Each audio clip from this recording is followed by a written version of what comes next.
లక్ష్యమును జీవమును ఆధారము నీ వాక్యము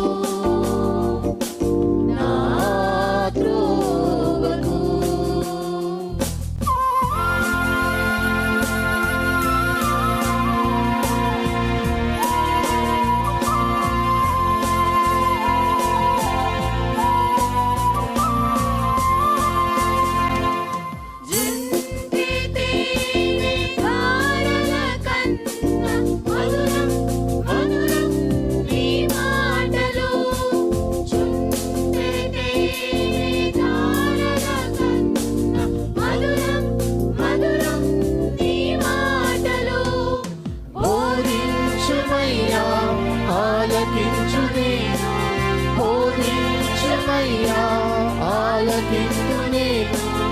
అనుసరింతునయ్యా ఆత్మశక్తితో, అనుసరింతునయ్యా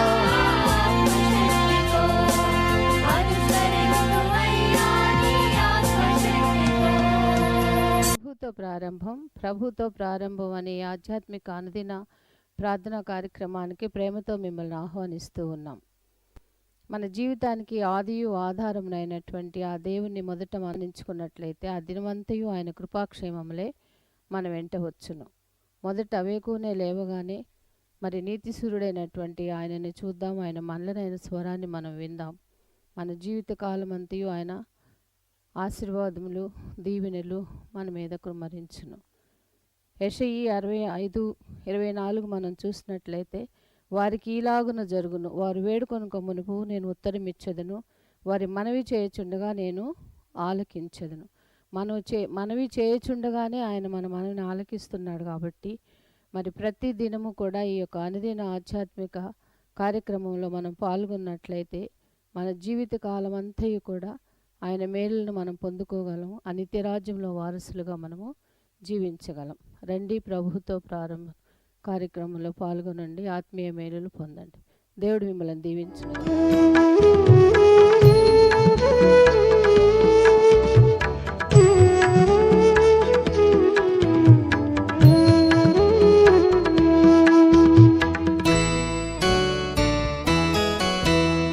నాకేమి కొదువా నా తోడుండ, నింకా నాకేమి కొదువా నా తోడుండ.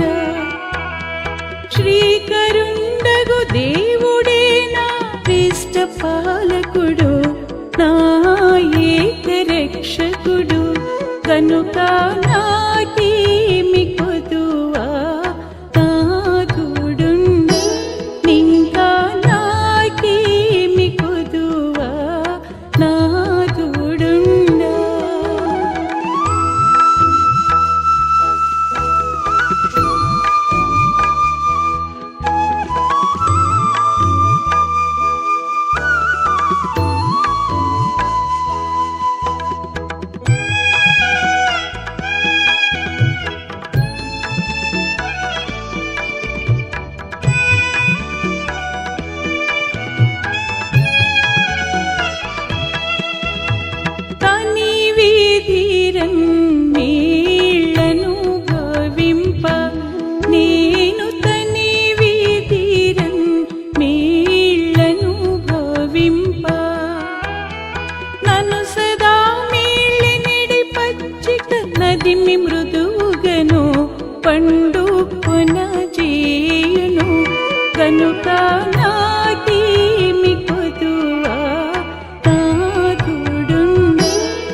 ఎల్లవేళములు నా చింత నీయుండున్ కనుక నాకేమి కొదువా నాథుడుండు నింకా నాకేమి కొదువా నాథుడుండు. క్రీస్తునందు ప్రియమైన దేవుని సంగమా, మరొక నూతన దినమును దేవుడు మనకు అనుగ్రహించాడు. దేవుని ఉచితమైన దయా సంకల్పాన్ని బట్టి దైవిక అనుదిన ధ్యానంలో మనం కొనసాగుతూ దేవుని వాక్యములో వర్ధిల్లుటకు దేవుడు మనకు అనుగ్రహించిన తరుణాన్ని బట్టి దేవునికి స్తుతులు చెల్లిస్తున్నాను. ఈరోజు 10వ తేదీ. మరి గత 10 దినాలుగా జరుగుతున్న VBS కార్యక్రమాలు ఈనాటితో ముగించబడుతున్నాయి. సాయంకాలం వ్యాలిడిక్టరీ ఫంక్షన్ ఉంది. బిడ్డలు చక్కని ప్రదర్శనలు, వారు నేర్చుకున్న అంశాలు ప్రదర్శించబోతున్నారు. వారికి మన ఆశీస్సులు అందింపచేద్దాం. అదే రీతిగా మనము మన బిడ్డలు కూడా దేవునిలో, దేవుని వాక్యంలో ఎదుగుటకు దేవుని ఆత్మచేత ప్రేరేపించబడదాం. రండి, ప్రార్థనాపూర్వకంగా మరొక నూతన దినం ఈ కార్యక్రమాన్ని ప్రారంభిద్దాం. ప్రార్థన చేద్దాం. కృపగల దేవా, దైవ తండ్రి, మీ పాదములకు స్తోత్రము చెల్లిస్తున్నాం నాయన. నీ ఉచితమైన దయా సంకల్పాన్ని బట్టి మమ్మల్ని ప్రేమించి మీరు అనుగ్రహిస్తున్న ఈ ప్రోత్సాహకాల బట్టి ప్రవాస్తుతులు చెల్లిస్తూ నీ లేఖనాలోంచి కీర్తనల గ్రంథం ఆధారంగా ఒక్కొక్క కీర్తన ధ్యానం చేస్తుండగా మరి 12 కీర్తనలు ముగించాం. 13వ కీర్తనలో ప్రవేశించబోతున్నాం. మీ సహాయం కోరుకుంటూ, మీ సన్నిధి కోరుకుంటూ, మీ ఉపదేశాన్ని కోరుకుంటూ, మీరే మాతో మాట్లాడమని వేడుకుంటూ, మా రక్షకుడైన యేసు నామమున అడిగి వేడుకుంటున్నాం తండ్రి, ఆమేన్. స్నేహితులారా, 13వ కీర్తన మరి గతంలో మనము ధ్యానం చేసిన మొదటి 12 కీర్తనల వలె ఈ 13వ కీర్తన కూడా దాదాపుగా అటువంటి స్థితిగతుల మధ్య మరి వ్రాయబడిన కీర్తన. అనగా situation may be similar to the above, but season may be different. మరి ఏ కాలంలో, ఏ నిర్దిష్టమైన సందర్భంలో దావీదు రాశాడో చాలా కీర్తనలకు చెప్పడం కష్టం, కాల నిర్ణయం కష్టం. ఎందుకంటే దావీదు జీవితంలో ఈ అనుభవాలు సర్వసాధారణమైనవిగా కనిపిస్తాయి. మనం ఏ రీతిగా అయితే అనుదిన శక్తి కొరకు ఆహారాన్ని భుజిస్తామో ఆ రీతిగా విశ్వాసిగా దావీదు అనుదినము ఆయన వివిధ శ్రమల గుండా ప్రయాణం చేయాల్సి వచ్చింది. యేసుప్రభువు వారు చెప్తారు కదండి, నన్ను వెంబడించువాడు తను తాను ఉపేక్షించుకుని తన శిలువను ఎత్తుకుని ప్రతిదినము నన్ను వెంబడించాలనగా ప్రతిదినము we need to bear our own cross, not the cross of Jesus, our own cross, our own suffering, because we are following the person who was the leader of the suffering. ఆయన శ్రమను అనుభవించి ఆ శ్రమ నీడలో మనల్ని కొనసాగింపచేస్తున్నాడు. ఆయన శ్రమ ముందు మన శ్రమలు చాలా స్వల్పము కాబట్టి మన శ్రమ యొక్క తీవ్రతను గుర్తించి బాధపడే ముందు మన నాయకుడు పడిన శ్రమను జ్ఞాపకం చేసుకుంటే ఆ శ్రమ ముందు మన శ్రమ తేలికవుతుంది. మన హృదయం కూడా కొంత సేద తీర్చబడుతుంది. కాబట్టి దావీదు దేవుని హృదయానుసారుడిగా భావించబడి పిలువబడడానికి గల కారణాల్లో every day every moment of his life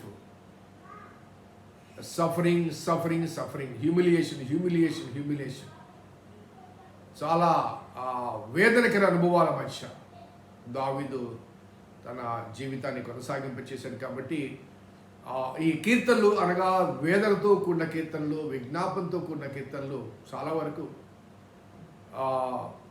ఏ కాలములో, నిర్దిష్టమైన కాలములో, ఏ సంఘటన నేపథ్యంలో రాశాడని చెప్పడం కొద్ది కష్టం. కానీ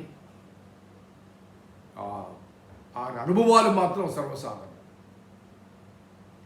ఈ క్రమంలో ఈ 13వ కీర్తన కూడా మరి ఈ కీర్తనను విశ్లేషిస్తే మొదటి 2 కీర్తనలో a question of anxiety a question of anxiety. మొదటి రెండు వచనాలు ఎ క్వశ్చన్ ఆఫ్ యాంగ్జైటీ, ఆందోళన మధ్య.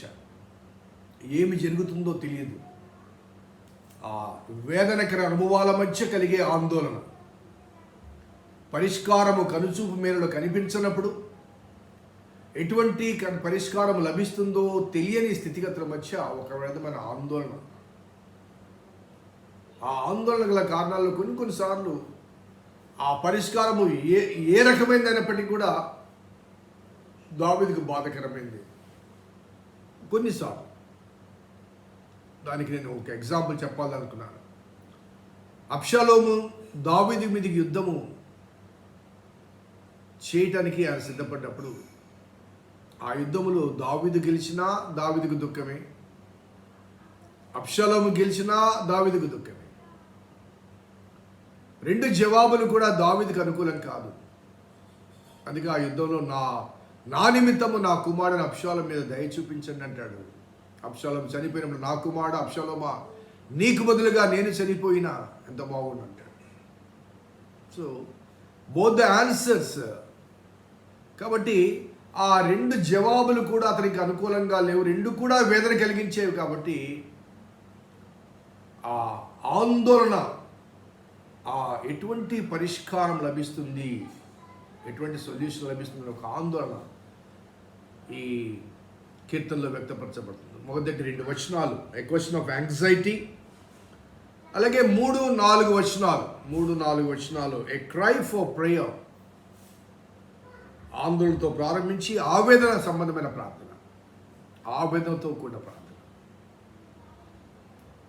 అవి కీర్తనలు అయినప్పటికీ కూడా కీర్తన నడుమ ప్రార్థనలు కనబడతాయండి.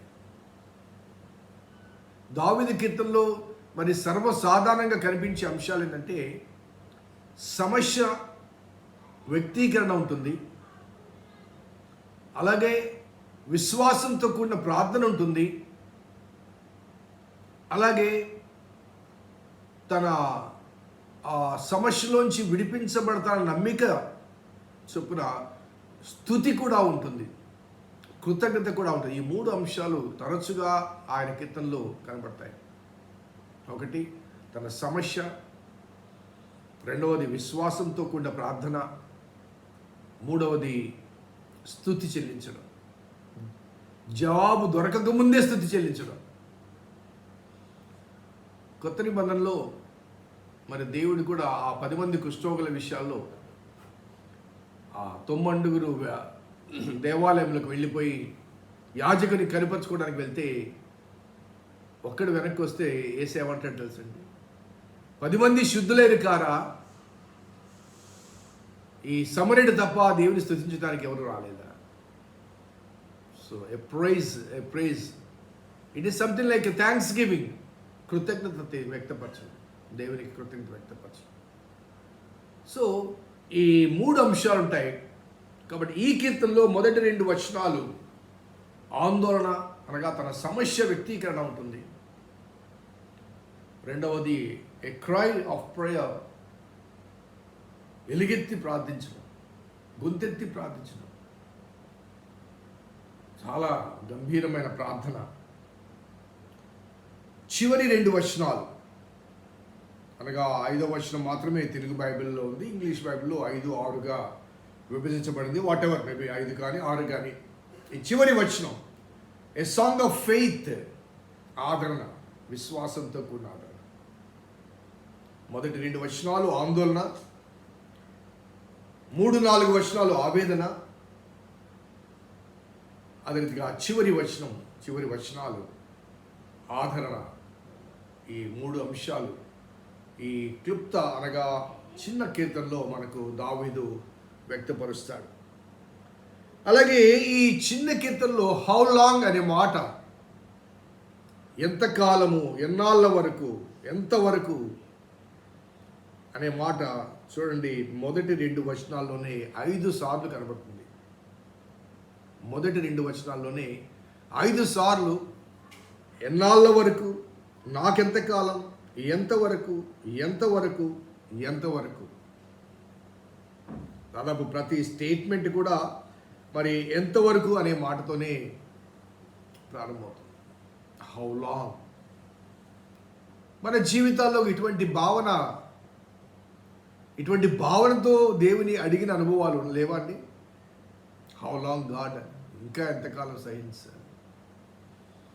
సో ఈ కీర్తనలో ఆ మాటలు అరుదుగా కనబడుతుంటాయి. చాలాసార్లు మన జీవితాల్లో కొన్ని కష్ట దినాలు ఉంటాయి,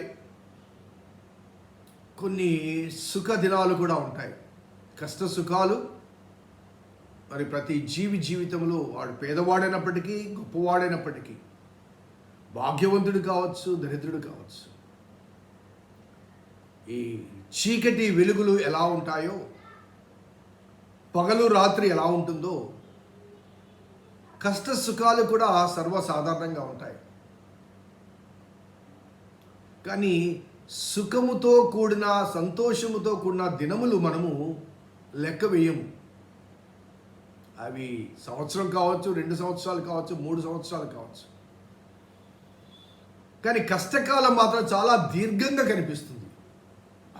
ఇంకెన్ని రోజులండి, ఇంకా ఎన్ని రోజులండి? అది ఒక 2 రోజులు కావచ్చు, వారం దినాలు కావచ్చు, నెల దినాలు కావచ్చు. భారంగా ఉంటాయి. కష్టం ఉన్నప్పుడు, వేదన ఉన్నప్పుడు, దుఃఖం ఉన్నప్పుడు ఆ దినాలు చాలా స్లోగా పోతున్నట్టు ఉంటాయి. సుఖ దినాలేమో చాలా లేడిలాగా పరిగెత్తుకుంటూ పోతాయి. ఈ కష్ట దినాలేమో ఈ తాబేలు కుందేలు స్టోరీ కదండి. మెల్లిమెల్లిగా ఒక్కొక్క దినము కాదు, ఒక్కొక్క గంట కూడా. కొన్నిసార్లు పగలు లేగానే ఆ ఇబ్బందికరమైన పరిస్థితి మధ్య, ఆ దుఃఖములు, ఆ బాధలు, ఆ బలహీనత మధ్య ఎప్పుడు రాత్రి అవుతుందా పడుకుందామా అనుకుంటాం. రాత్రి పడకకి వెళ్ళగానే నిద్ర రాదు. ఏవేవో ఆలోచనలు, అటు ఇటు దొర్లుతుంటాం. ఎప్పుడు తెల్లవారుతుందా అనుకుంటాం. మళ్ళీ తెల్లవారిన తర్వాత మరలా ఎప్పుడు రాత్రి అవుతుందా, మళ్ళీ రాత్రి అయితే ఎప్పుడు తెల్లవారుతుందా. సో ఈ భావన గల కారణం అంటే మనల్ని ప్రెజరైజ్ చేస్తున్న ఇష్యూస్, మనకు ఒత్తిడి కలిగించిన, ఆందోళన కలిగిస్తున్న, బాధ వేదన కలిగిస్తున్న ఆ అంశాల మధ్య కాలము చాలా నెమ్మదిగా పరిగెడుతున్నట్టుగా కనిపిస్తుంది. ద ఫియర్ కానీ, టెన్షన్ కానీ, ఏదైనప్పటికీ కూడా హౌ లాంగ్ అనే మాట చాలా స్పష్టంగా కనబడుతుంది. ఒకసారి అనగా ఈ కీర్తనలోకి వెళ్ళక ముందు మన జీవిత అనుభవాలను కూడా ఒకసారి జ్ఞాపకం చేసుకుందాం. ఈ మధ్య బీబీఎస్ జరుగుతుంది. ఈరోజు లాస్ట్ డే, ఇందాక చెప్పాను కదా. ఈ 10 days ఫస్ట్ 2 days కొద్దిగా ఇబ్బంది అనిపించింది. ఆ పిల్లల్ని మానిటర్ చేయడం కానీ, కొంత ఆర్థికంగా ఫైనాన్సెస్ రైజ్ చేయడం కానీ, కొద్దిగా ఆ పాయింట్ ఆఫ్ వ్యూలో ఎక్కువ ఆలోచించాల్సి వస్తుంది. ఆ తర్వాత దినములు గడిచే కొద్ది ఈ విషయాల మీద ఆ దృష్టిని పక్కకు పెట్టేశాం. పిల్లల్ని ఎలా మానిటర్ చేయాలి, లేకపోతే డబ్బులు ఎలాగా, ఇవన్నీ కూడా పక్కన పెట్టేశాం. కానీ అయ్యో డేస్ అయిపోతున్నవి త్వరగా. అప్పుడే 8 రోజులు అయిపోయినాయి, అప్పుడే 9 రోజులు అయిపోయినాయి, అప్పుడే 10 రోజులు అయిపోతున్నాయా. సో ఇంత వేగంగా వెళ్తున్నాయి, ఈ కంప్లీట్ అవుతున్నాయి అన్న దానికి అంటే we are all enjoying in the presence of God, training our own children in the word of God. So కష్టంతో కూడిన పని, స్త్రీలు చేసే పని ఎండలో, ఆ వేడి పొయ్యి దగ్గర సెగలు పోతున్న ఆ వంట పాత్ర దగ్గర ఉదయం నుంచి మధ్యాహ్నం 2 గంటల వరకు వారు చేసే ప్రయాసం అది సామాన్యమైన విషయం కాదు. ఇళ్లలో ఏసీలో కూర్చొని ఆహ్లాదంగా ఉండే వాళ్ళు వచ్చి ఎండల్లో, but still every day they were enjoying. So also teachers పొద్దు నుంచి సాయంత్రం వరకు పిల్లలతో వేగి ఇంటికి వెళ్ళి మళ్ళీ వాళ్ళు సిద్ధపడి మరుసటి రోజు క్లాసెస్ సిద్ధపడి, వాళ్ళే ప్రొఫెషనల్స్ కాదు, ట్రైన్డ్ కాదు. మళ్ళీ ఆ క్లాసెస్ డెకరేట్ చేసుకోవడం ఎంతో కష్టపడి చార్ట్స్ రాసి, డ్యాన్సెస్కి కొరియోగ్రఫీస్ కంపోజ్ చేసుకుని, సామాన్యమైన విషయం కాదు. బట్ అల్టిమేట్లీ 10 రోజులు అప్పుడే అయిపోతున్నాయా? పిల్లల్ని అడిగాను నేను, ఇంకా ఎన్ని రోజులు ఉంటే బాగుంటుంది, 9 రోజులు ఉంటే బాగుంటుంది అన్నారు పిల్లలు. 1 month VBS అడుగుతున్నారండి పిల్లలు. కారణం ఏంటండి? సంతోష దినములు చాలా వేగంగా కంప్లీట్ అవుతాయి. అదే దుఃఖ దినములు అనుకోండి, అంటే కంపారిజన్ కాదు కానీ మనకు అర్థం కావడం కోసం చెప్తున్నాను. స్కూల్కి వెళ్తారు బిడ్డలు, స్కూల్స్కి, కాలేజెస్కి. అక్కడ చాలా కఠినంగా క్రమశిక్షణ ఉంటుంది కాబట్టి సెలవులు ఎప్పుడు ఇస్తారని ఎదురు చూస్తారు. పాఠశాలలో సెలవుల కొరకు ఎదురు చూస్తారు. ఇక్కడ దేవుని పాఠశాలలో అయిపోతున్నాయే, క్లాసెస్ అయిపోతున్నాయన్న బాధ. అనగా ఒక ఎగ్జాంపుల్ కోసం చెప్పాను. There may be some people enjoying in the class room, there may be. So ఈ కీర్తనలోని భావాల వ్యక్తీకరణలో హౌ లాంగ్ అనే మాట, రేపు కూడా ఆ విషయాన్ని ఆ మాటను నేను కొంత విశదపరుస్తాను. బట్ ద ఇంట్రడక్టరీగా ప్రొలాగ్గా చెప్తున్నాను. So when ever we have certain problematic situation, we feel like moving very slow. ఇంకెప్పుడు.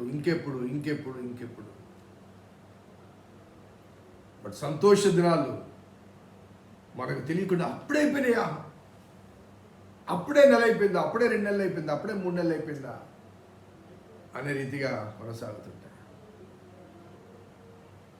క్రిస్మస్ నాడు ఆలయంలో చాలా బాగుంటాం, చాలా సంతోషంగా ఉంటాం. గుడ్ ఫ్రైడే రోజు 4 hours కూర్చోవాలంటే చాలా ఇబ్బందిగా ఉంటుంది కదా.